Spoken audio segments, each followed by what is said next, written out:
I'm gonna go over two articles now. I'm gonna go over two articles because I think these are very much related, even though at first glance they don't appear to be. So, first up, Seattle will move to dismantle CHAZ zone after shootings, mayor says. Oh, so it's not the peaceful summer of love you claimed it to be? Oh, how sad. It's almost as if we were right all along. So, this is the excuse. Keep this in mind before we get to the second article. This is the excuse they're using to dismantle that autonomous zone, which I still wonder how they're going to do that peacefully. But the excuse is, oh my God, it's lawless. Like, no fucking shit. You knew this going in. So Seattle will move to end the police-free zone known as the Capitol Hill Organized Protest, or CHOP, renamed from CHAZ, after two recent shootings, one of which was deadly, Mayor Jenny Durkan announced Monday. Oh, I hope Trump is just laughing at her on Twitter right now, by the way, signaling that a stunning chapter in the city's history could be drawing to a close. The mayor said the violence was distracting from changes sought by thousands of peaceful protesters. Of course. Yeah, seeking to address racial inequity and police brutality, activists set up CHOP in the city's Capitol Hill neighborhood about 2 weeks ago, barricading off the area after police evacuated a ransacked precinct building there. The cumulative impact of the gatherings and the protests and the nighttime atmosphere and violence has led to increasingly difficult circumstances for our businesses and residents, Durkan said at a news conference. The impacts have increased and the safety has decreased. Who could have seen this coming? Now, imagine being one of the poor businesses or God forbid, your apartment is in that area. And you were just left to suffer for 2 weeks while your incompetent fucking politicians did nothing. City leaders have faced mounting criticism, including from President Trump, over the protest zone amid reports of violence inside the area and how police can respond to such incidents. Police have not been able to go inside the zone. Dismantling of the CHOP followed the death of a 19-year-old man in a Saturday shooting in which another person was injured. Now, in my opinion, they shouldn't dismantle it. They should just wall it off and cut it off completely and then just wait a month and the problem's going to solve itself. And nothing of value will be lost at all. I can guarantee you that. On Sunday, a 17-year-old was shot in the arm at the edge of the area. Demonstrators inside CHOP have been mostly peaceful, of course, handing out free food and playing music. But the more dangerous atmosphere has become evident at night. Residents and business owners have voiced concerns over safety and access for emergency first responders, aka no access. Volunteer medics inside the zone brought victims of Saturday's shooting to the hospital rather than wait for the police and fire departments, who were preparing to respond before entering. There should be no place in Seattle that the fire department and the police department can't go, Durkan said. Oh, wait, did they threaten your house? Actually, no.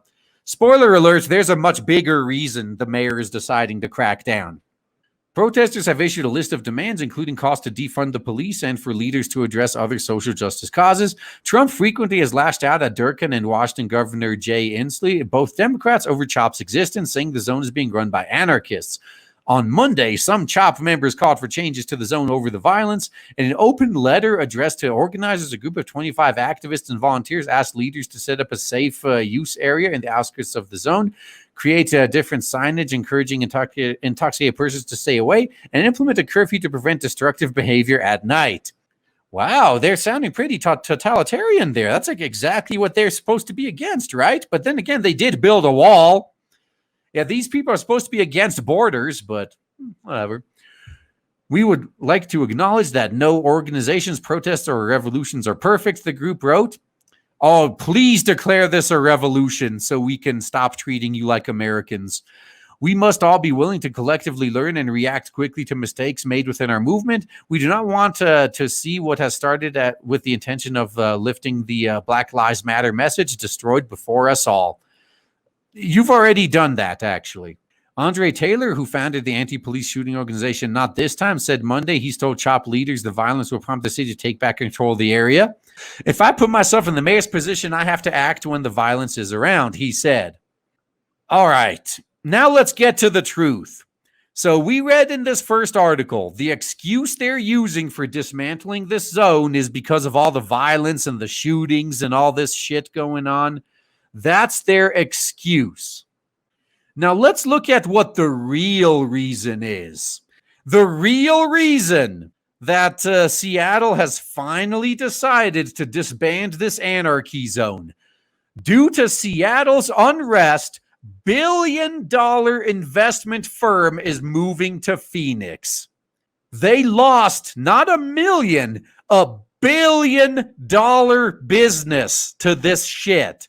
How many hundreds of millions of tax dollars do you think they're going to be missing out on now? This is the real reason they are finally cracking down on this shit. Now, you bet your fucking ass they could not care less about some thugs shooting each other. That did not even factor in. That's just the excuse they're using because they're losing $1 billion business. Beer virus pandemic or not, an investment advisory company is leaving the cultural unrest in Seattle and moving its headquarters to Phoenix's Camelback corridor. The unrest that has taken place in the city of Seattle, there's really not a downtown business community today, Smead Capital Management President and CEO Cole Smead told KTAR News 92.3 FM. And the problem isn't the unrest in the city, it's how the government reacted to the unrest.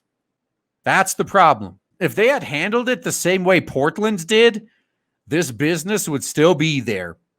And I think they see the writing on the wall. There's more businesses that are probably calling the mayor up saying, bitch, you don't get this fucking shit under control, you're going to be the next Detroit. We're out of here, man. Smead said that although taxes in Seattle are lower, candidate recruitment is harder and the cost of living within the city is more expensive than Phoenix. Well, yeah, candidate recruitment is harder because there's nothing but soy boys there. We're hearing rumors of 40-story buildings that will only be 20% occupied by October, Smead said. Oh, God, and that is an overestimate, in my opinion, given what's been going on. My biggest concern for Seattle was the business community is going to come back and what kind of businesses are going to come back for customers. He found that Metro Phoenix offers a better quality of life. My colleagues can pick the socioeconomic rung of life they want, live their lives, build their households, and have a family they'd like, he said. Where we're coming from just wasn't like that. So it looks like they were probably considering leaving Seattle all along, and these riots and this whole anarchist takeover was just the final nail in the coffin. Smead added that his employees will take precautions to protect themselves from the beer virus during their move. As of May 31st, the firm managed approximately $1.58 billion. All that tax revenue now gone. All of that economic boost now gone from Seattle because they didn't get their fucking shit together and put down a bunch of fucking kids LARPing as revolutionaries. Now you're going to face real consequences. You didn't want to hurt a bunch of idiots' feelings, so you let them play revolutionary. And now you get to feel real consequences for playing along with these delusions.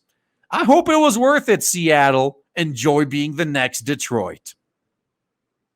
Oh man, I am so excited to tell you guys right now that finally, after about a year of build-up and shilling, we have launched Blade Devil on Indiegogo, and so far it is doing so well thanks to awesome people like you.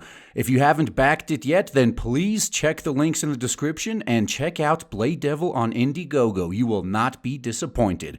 Looking forward to seeing you there.